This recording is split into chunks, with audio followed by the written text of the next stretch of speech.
My name's Maria. I live in California.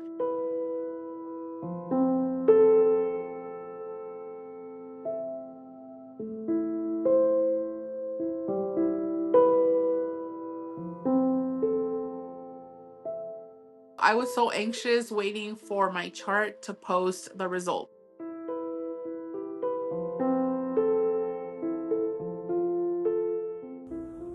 I just had a little breakdown. When I first got diagnosed, I was scared, but for some reason, I was kind of like, I'm gonna be okay. But this time, like, I was genuinely scared. My treatment was chemo, surgery, radiation, and the targeted therapies. It's currently like 7:10. I have to get up because I have to leave at 9. I'm so tired. I can't believe it's my first chemo. I'm not scared. I'm actually really excited. My first sessions of chemo, I didn't experience really intense side effects, not how they had told me I was. I was nauseous, I was throwing up, but it wasn't as intense as I thought it was going to be. I did have the hair loss, which that was in itself. When I got diagnosed and afterwards talking to my parents, I was like, it's okay. I don't care if I'm gonna go bald. But when it happened, it was cathartic. It was not good. I had kind of like that was the first time where I asked myself, why me? Like, why is this happening to me? And then with the second set of chemo, that's when I started experiencing worse symptoms. I was having chills, body aches, fatigue, throwing up, extreme diarrhea, extreme headaches, rashes. My blood count cells were like super low. This was like the worst one. I would experience severe anxiety and panic attacks, which I don't know if it was from the chemo itself or the treatment. I experienced neuropathy, and then the my hands got extremely stained. Like you couldn't even see like my actual skin. It was just brown. Everything was brown. And that was like the worst, like, when I was truly like, oh yeah, this is like bad. He's like, we scraped everything. He's like, you had more lymph node involvement than what the PET scan showed. He's like, so we had to remove up to 20 lymph nodes. He's like, but we sent a piece of tissue to pathology and we'll discuss it at your follow-up. So I was like, okay, sounds great. I went to my follow-up. And my oncologist was there, which I thought was kind of odd because it was just with a surgeon. And they told me that pathology came back positive for more cancer. So basically, he said that what was happening was that I had cancer cells in between the layers of the skin where they couldn't scrape anymore. He's like, so what we're gonna do is we're gonna go straight to radiation. We're just gonna give you like 2 more weeks to heal, and then, you know, start radiation as soon as possible to target those cells so they don't like produce into like more cancer. I was like, okay, sounds great. I start radiation, which up to now, I think radiation was truly the most traumatic thing. Not even the surgery was as traumatic. I think radiation just, it was painful. I was bleeding. It peeled my whole skin off. Like it was just horrific. I didn't have a good time with it. I was throwing up all the time. It was just not good. And then afterwards, I asked the radiation tech doctor, I was like, how do we know like where the cancer cells are, or like if I have to like get more? He's like, well, you can't get more radiation, but in a couple months they're gonna do like a PET scan. He's like, we have to give the radiation time to work. Um, and then a week passed by, and my doctor called me, and she's like, "I'm gonna put you on this and this targeted therapy, and you're gonna do that for 5 years. It's like to suppress hormones and to bring you into like a full menopause." And that's what I had. We got the PET scan. They didn't schedule the PET scan how they had said. It was like a month afterwards, after my radiation, and everything came out pretty clean. Like she was like, "We don't see any more cancer cells. Everything looks great. We're gonna continue on this targeted therapy." I told my doctor, I was like I feel tired. I feel this. I'm having like really weird headaches, body aches. Like, I don't think like they're normal. I even told her, I was like, I even feel more swollen, like from the side of my like neck and all of that. Um, so she's like, you know what? Let's schedule. My oncologist wasn't there at the time. It was the nurse practitioner, her nurse practitioner, and her team that was seeing me, and she was always so proactive. Like if I mentioned anything, just be like, okay, let's get this test. So I got a PET scan, and then the PET scan yielded that I had bone cancer. I had Mets. I've always been the type of person who says, like, I want to know what's going on. So I was so anxious waiting for my chart to post the results. And once they posted them, I was actually in the living room, and the message came in, and I read it, and my mom was sitting across from me, and I ran up and went to the bathroom. And again, like my heart started beating so fast, and I was shaking when it said like in comparison to the one a couple months ago, it said like meds to the rib, meds to the spine, and meds to the, I believe, the clavicle bone. And I was like, "Oh my god." And then it said meds to lungs and meds on her the cervical. So I was like, in my head I was like, "Oh my god, I must have lit up in there." Because that's crazy, like from that couple months, like all these new meds are kind of like worrisome. So right away, while I'm in the bathroom, I give a call to my oncologist. And she's like, "I have not seen the results. Let me take a look and I'll give you a call back." She gives me a call back like 2 hours later. And in the meantime, I had not said anything. But my heart kept beating. I already had a headache. I was feeling so nauseous. Like, I was like, I don't know if I should tell my mom right now or wait to see what they tell me. But I was like, no, if there's something I've learned from the last time is that I have to be upfront, and explain to them everything that's going on. And so I told her, she started crying again. They all started hugging me again. I was like, I don't want to show them that, like, because that I'm scared. Because when I first got diagnosed, I was scared, but for some reason, I was kind of like, I'm gonna be okay. But this time, like, I was genuinely scared. Like, I don't know, like, how to explain the feeling.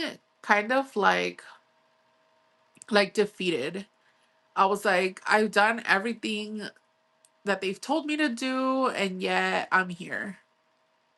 And so at the time, I didn't really know. I know stage 4 is incurable, but I didn't really know like the extent to how it truly is.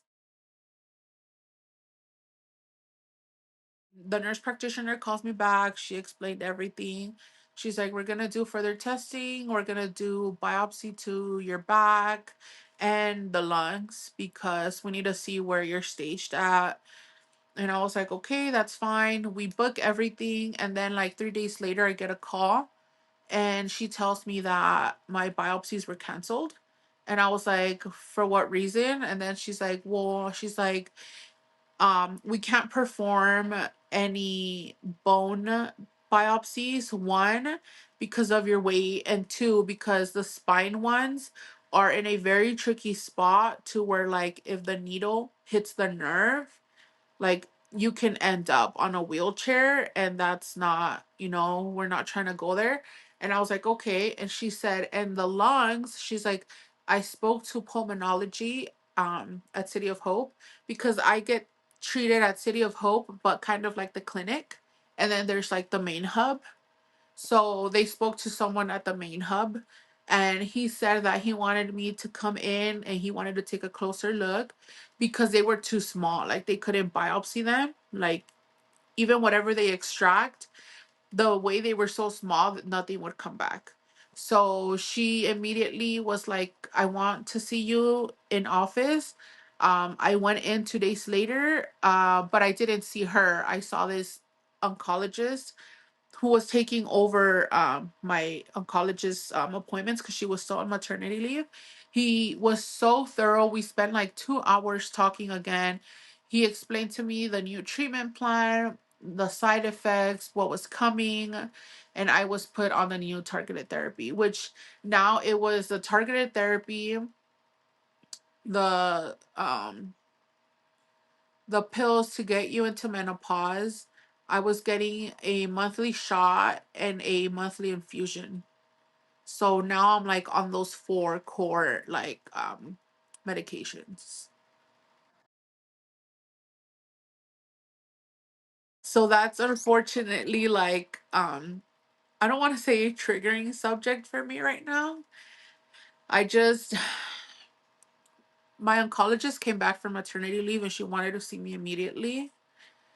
At the time I had already gotten a new PET scan and it showed way more activity.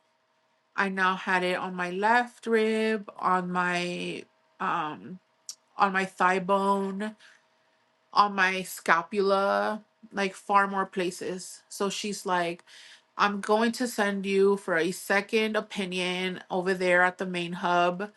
And they're going to discuss if there's any open clinical trials for you. I was like, okay, that sounded so promising to me.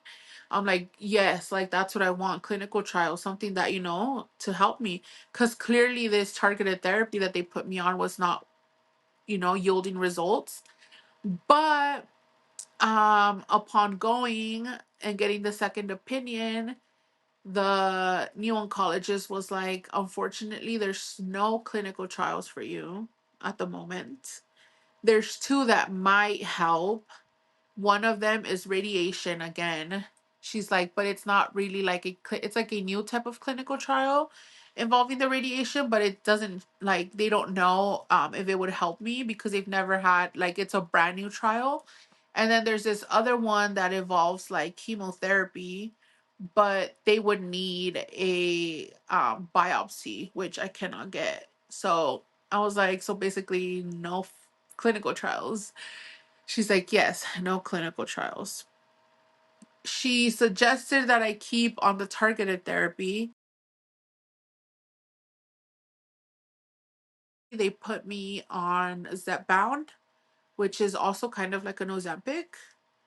And then we started it. It's not going great. Currently, I'm actually gaining weight instead of losing, which shouldn't be happening because I'm on like a pretty high dosage of it. At the time, the endocrinologist was like, I would suggest like a bariatric surgery. It'll help your bones. You're going to lose weight. It's going to help the cancer. She's like, but unfortunately, no doctor is going to perform any type of surgery on you right now because you're like, what did she tell me? Like, I was a very high risk patient. So no one would perform surgery. So that's why we went the step bound way. But it's actually making me gain weight, even though like I said, like I'm eating the cleanest I've ever ate. I don't drink juices or soda or none of that. My diabetes is like in pre-diabetic numbers. She told me I'm like in full remission from diabetes, that like to keep going. So I don't need the medication for that anymore. But something's going on with the Zepbound that's not letting me like lose the weight. So they've done like thyroid tests. They came out perfect. Like, so we just don't know where I stand right now. I think not being able to help my family out. So I've never, in all the times I've ever talked about my cancer, I've never talked about this, but we got like evicted from our home because my dad just couldn't do everything on his own. So um he got behind on rent by 1 month, and immediately the landlord like sent us to court, me and him, like for an eviction. At the time, I was like, he didn't have to do that. He could have just told us, you guys need to leave the home, and we would have left. But he went ahead and like did the most, sent us to court. That was a really hard thing for me because I was like, I'm already going through this. And so right now we're like living with my brother, which I'm so thankful for. Like, I love my brother and I'm so thankful he took us in. But I just feel like we're at a point where like I miss having my own room, I miss having a home. And so for me that's like been the hardest, not being able to help my family out so that we could be like in a much better place. I miss my old self. I miss my hair. Like, that was something so big that I told myself like it's fine if I lose my hair. It's gonna grow back. But for some reason when it actually came down to it, like it was very bad. I've always like my hair has always been like a big identity of mine. So I was like, great. And then also like having my body feel like mutilated. I feel like odd. I feel like wherever I go, people look at me or something, like wondering why she looks the way she looks. And I just feel like I'm never gonna be that person again. And like I said, like before, I was very positive and but right now I'm even more. So in a way, I miss my old self, how I looked, how I felt, but I also like the new person that I am right now, where I've learned that if something does not have a solution, I cannot dwell on it, I cannot think about it, I just cannot worry about it. Because there's no solution to it, so I cannot fix it. So there's no point in me dwelling on that thing that's going on. Whereas before, I would have definitely been like worried and not sleeping. But yes, I definitely miss my old self.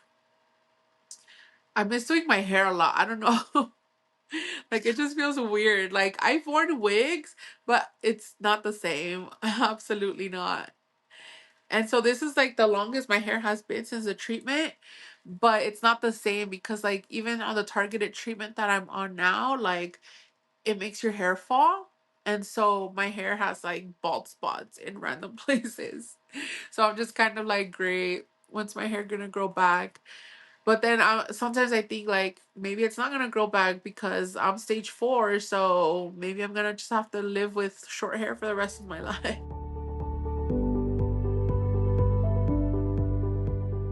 The biggest piece of advice that I would give is to not lose hope. I know that it's strange to say, oh, be hopeful, because I know that sometimes when people tell you, oh, it's gonna be okay, you're like in your head, like, is it really? Because I don't know. But trust me, do not lose your positivity. Surround yourself with love, with light, and rely on whatever faith you have, your spirituality. Like it really does make a difference. I know I cannot give like full advice, but I've my meditation and all of that has really helped me like open like new windows of like emotions for me. And I just I know we're gonna have this for the rest of our lives, but we cannot stop living. We have to continue, and until the wheels fall off is what I say. So we're at whatever stage you're on, keep going. There's hope. There's so much new information coming out, so many trials. Just do not give up. And like for us stage 4 people, I know that it's easier said than done, but just live your life. Just live your life and do not worry. Like, do not worry. And just know that you deserve rest. You deserve love. You deserve help and all the nice things that life has to offer.